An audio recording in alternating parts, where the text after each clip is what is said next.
জাতীয় রাজস্ব board NBR বিলুপ্তির সিদ্ধান্তের প্রতিবাদে দ্বিতীয় দিনের মতো কলম বিরতি কর্মসূচি পালন করেছে কাস্টমস ভ্যাট ও ট্যাক্স বিভাগের কর্মকর্তা কর্মচারীরা। আন্দোলনকারীরা জানান তারা সংস্কারের পক্ষে, তবে কি সংস্কার হচ্ছে তা জনসম্মুখে আনার দাবি জানান তারা।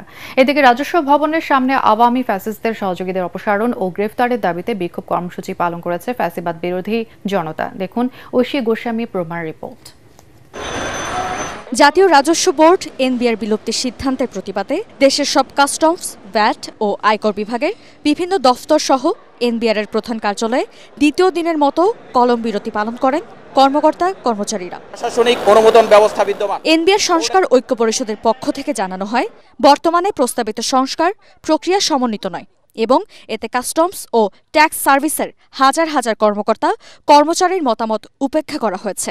যে এনবিআর কে চেঞ্জ করা হবে, পরিমার্জন করা হবে, সেই এনবিআর এর সাথে আলোচনা না করে, তাদের সাথে কথা না শুনে, যারা ট্যাক্স, ভ্যাট, কাস্টমস বিষয়ে এক্সপার্ট, তাদের মতামত না নিয়ে যদি আমি একটা রাজস্ব ব্যবস্থার মডেল জাস্ট প্রেসক্রাইব করে দেই, সেটা কি আসলে আমাদের রাজস্ব ব্যবস্থাপনার জন্য ভালো হবে কিনা, এটা প্রশ্নবিদ্ধ।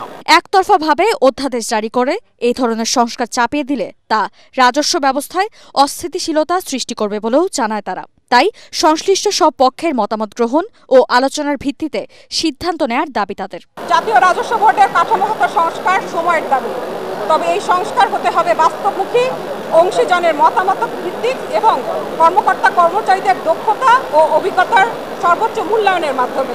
দাবি পূরণ না হলে 17 মে শনিবার নতুন কর্মসূচি দেয়া হবে বলে জানায় এনবিআর সংস্কার ঐক্য পরিষদ। ঐশী গোস্বামী প্রমা, এটিএন বাংলা, ঢাকা।